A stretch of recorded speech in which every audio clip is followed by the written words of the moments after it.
اس لیے دل کے اندر خیال آیا کہ میں جھوٹ تو بول نہیں سکتا اور کوئی بلا بہانہ بھی نہیں بنا سکتا. بے ساختہ کہہ پڑے کہ حضور میں نے فن عروض سیکھا ہے, فن قوافی جانتا ہوں, تو میں نے شاعری کی ہے, میں نے شعر لکھے ہیں. تو اعلیٰ حضرت نے اس سے کہا ارے بے وقوف, تم یہ کیا کر رہے ہو, تم یہ کیا کر رہے ہو, کس بارگاہ میں اپنے فن کا مظاہرہ کر رہے ہو؟ جو بات تمہارے دل میں نہیں ہے, جو بات تمہاری فکر میں نہیں ہے, جو بات تمہارے خیال میں نہیں ہے, وہ بات نبی کی بارگاہ میں کیسے کہنے کی جسارت کر رہے ہو؟ نبی کی بارگاہ میں وہی بات کہو جو بات تمہارے دل میں موجود ہو, جو بات تمہاری فکر میں موجود ہو, جو بات تمہارے خیال میں موجود ہو. اور اب اس تناظر میں آپ ڈاکٹر خیر النعیم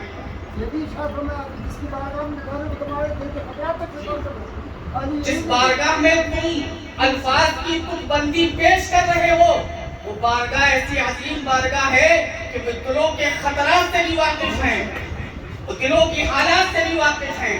اس لیے کہ اور کوئی غیب کیا, تم سے نہا ہو بھلا, جب نہ خدا ہی چھپا تم پہ کروڑوں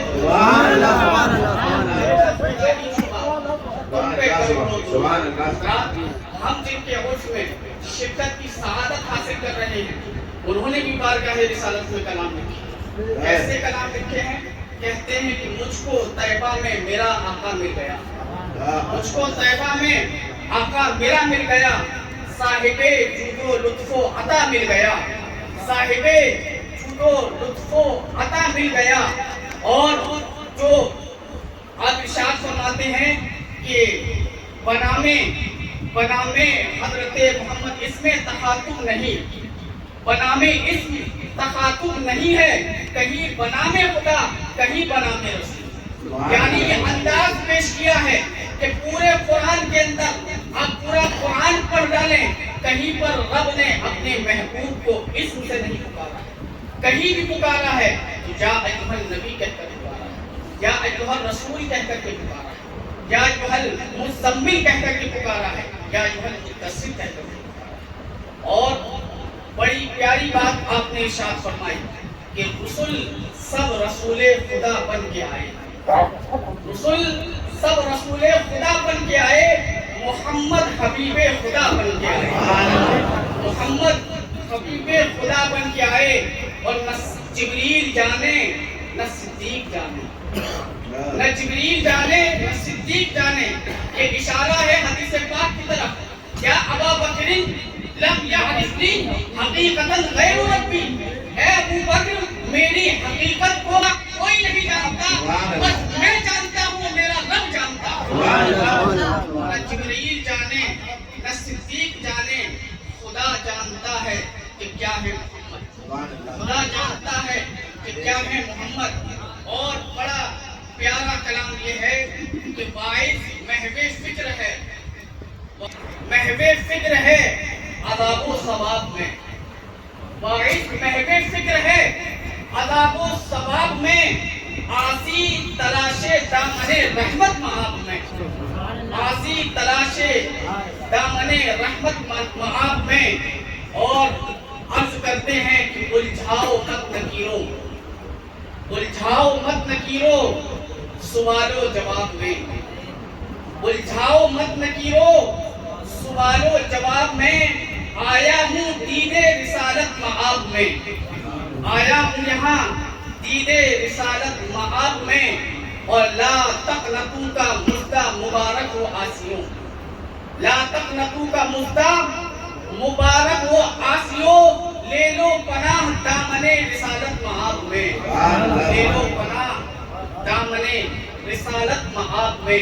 عزیزان گرامی وقار, یہ عشق کی وہ انتہا تھی کہ حضرت ڈاکٹر خیر النعیم علیہ رحمۃ الرضوان نے اپنے جذبات کو شعری قالب میں ڈھال کر دنیا کے سامنے پیش کیا. یہ ان کا عشق تھا, اور آپ عاشق کامل تھے, اس میں کوئی شبہ نہیں. آپ کے پورے نعتیہ دیوان کو پڑھ لیجئے, آپ یہی پکار اٹھیں گے یہ عشق ہی کی زبان ہے اور کسی عاشق کامل ہی کی زبان ہے. اور حضرت ڈاکٹر بندے میاں علی رحمۃ الرضوان جانتے ہیں کہ آپ کی شخصیت کسی تعارف کی محتاج نہیں، آپ اعلیٰ صلاحیت کے مالک ہیں، پیشہ طبابت میں بھی فن میں بہترین مہارت رکھتے تھے، خاندانی وجاہت بھی آپ کے پاس تھی، شرافت بھی آپ کے پاس تھی، لیکن اس کے باوجود آپ کا دل بے چین اور مضطرب رہتا، دل میں ایک الگ ہیجان پیدا رہتا، ایک الگ کیفیت پیدا رہتی۔ لیکن سوال ذہن میں آتا ہے، میرے بھی ذہن میں یہ سوال آیا تھا، میں نے بھی غور کرنے کی کوشش کی کہ آخر کیا وجہ ہے کہ جو شخص مسلم یونیورسٹی سے اعلیٰ نمبروں سے تعلیم حاصل کر کے آیا ہو، خاندانی شرافت جس کے پاس ہے، آخر کیا وجہ ہے کہ اس کے اندر بے چینی ہے، اضطرابی ہے، الگ ہیجانی کیفیت اس کے اوپر طاری ہے؟ تو میرے وجدان نے جواب دیا کہ سنو ڈاکٹر صاحب اس وقت تو اعلیٰ تعلیم حاصل کر چکے تھے، لیکن ان کو چونکہ وہ ایک خسرو کی حیثیت رکھتے تھے، انہیں کسی نظام کی ضرورت تھی، انہیں کسی نظام کی ضرورت تھی، اس لیے کہ مولوی ہی رہتا ہے جب تک شمس تبریز کی غلامی کا پٹا گلے میں نہیں آتا ہے وہ روم کا مولا نہیں بن سکتا۔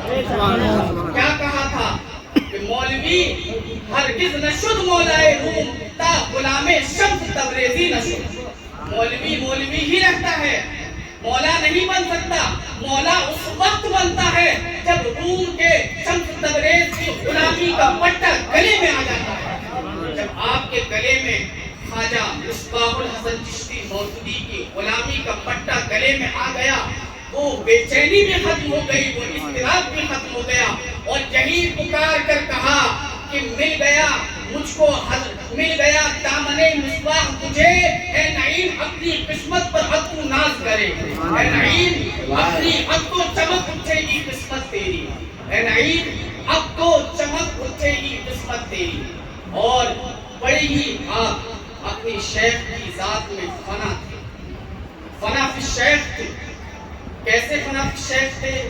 عرض کرتے ہیں کہ ہے مدینے کی تمنا تو درِ شیخ پہ چل، ہے مدینے کی تمنا تو درِ شیخ پہ چل، راہ یہی مدینے تک پہنچاتی ہے، راہ یہی مدینے تک پہنچاتی ہے۔ اور بڑے تصوف کے رنگ میں ڈوب کے کہتے ہیں کہ آپ گیسوئے پیچا کو یوں سوارا نہ کریں، آپ یوں گیسوئے پیچا کو سوارا نہ کریں، الجھنے اور تو عالم کی بڑھایا نہ کریں، الجھنے اور تو عالم کی بڑھایا نہ کریں۔ اور یہ دل کس کا ہے؟ آپ ہی کا ہے، یہ دل کس کا ہے؟ آپ ہی کا ہے۔ بے تکلف آیا کریں، جھانکا نہ کریں، بے تکلف آیا کریں، جھانکا نہ کریں۔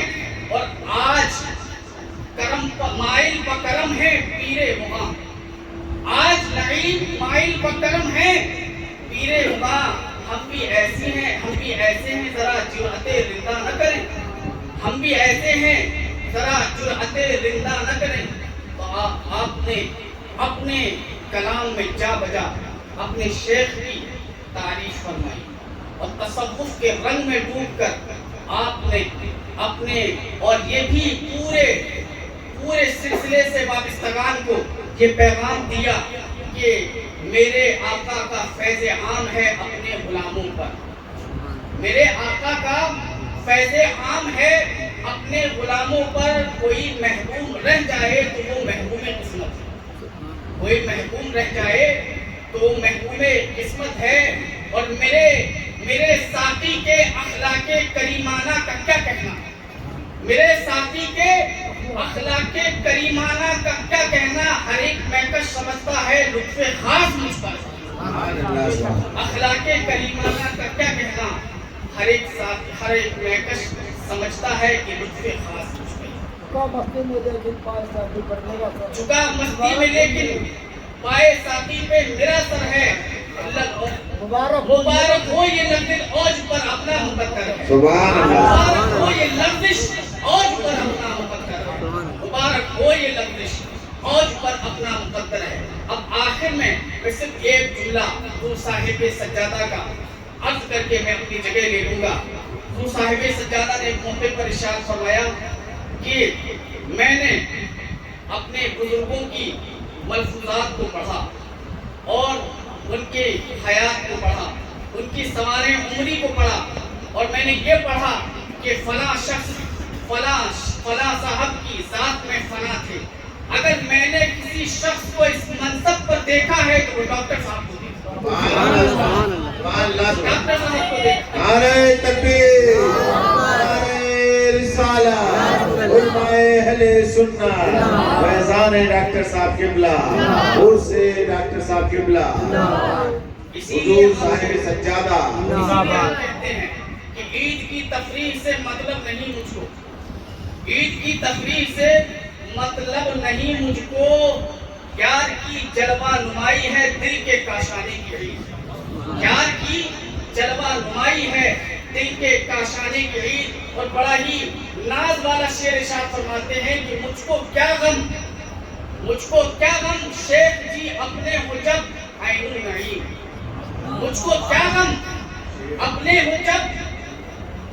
ہو جب عین النعیم. بے نیاز غیر ہوں سب کچھ یہی پاؤں گا میں. بے نیاز غیر ہوں سب کچھ یہی پاؤں گا میں. رات حضور ڈاکٹر بننے میاں علی رحمت و رضوان کی ذات پورا صفات کے حامل تھی. آپ خدمت خلق کے لحاظ سے آپ کی ذات کو دیکھیں تو آپ کو یہی اندازہ ہوگا کہ آپ کے ذہن میں یہ بات تھی الخلق عیال اللہ, کہ مخلوق خدا یہ اللہ کی عیال ہے. اسی لیے آپ ہر وقت ان کی خدمت میں لگے رہے, اور آج بھی وہ خدمت موقوف نہیں ہوئی ہے. آج بھی اس خدمت کا دروازہ کسی مخلوق کے لیے بند نہیں ہوا ہے. آپ اندازہ اس سے کر سکتے ہیں کہ جس وقت ڈاکٹر صاحب قبلہ نے وصال فرمایا تھا اور جو خدمت کا دروازہ اس وقت کھلا تھا, وہ خدمت کا دروازہ ڈاکٹر شعیب صاحب قبلہ نے آج بھی کھول رکھا ہے, صرف مخلوق خدا کی خدمت کے لیے. اور چونکہ ان کے جمال پر جلال غالب رہتا ہے, جمال پر جلال غالب رہتا ہے, لیکن جو بات بھی کہتے ہیں صرف اور صرف اپنی قوم کے بھلے کے لیے کہتے ہیں. ڈاکٹر شعیب صاحب قبلہ مخیر قوم ملت, جو بھی بات کہتے ہیں قوم کے بھلے کے لیے کہتے ہیں, اور اپنا سمجھ کے کہتے ہیں, اور اصلاح کی کوشش کرتے ہیں کہ کہیں کوئی غلط راہ پہ نہ چلا جائے, کہیں کسی کے قدم ڈگمگا نہ جائیں. بس اسی روش پر قائم رہتے ہیں جس روش کی ہدایت ڈاکٹر بننے میاں علی رحمت و رضوان نے آپ کو کی تھی. اللہ رب العزت کی بارگاہ میں دعا ہے کہ مولا تبارک و تعالی ہم سب کو عمل کی توفیق عطا فرمائے اور فیضان عرش نعیمی سے ہم سب کو مالا مال فرمائے. استغفر اللہ ربی من کل ذنب و اتوب الیہ. السلام علیکم ورحمۃ اللہ تعالی وبرکاتہ.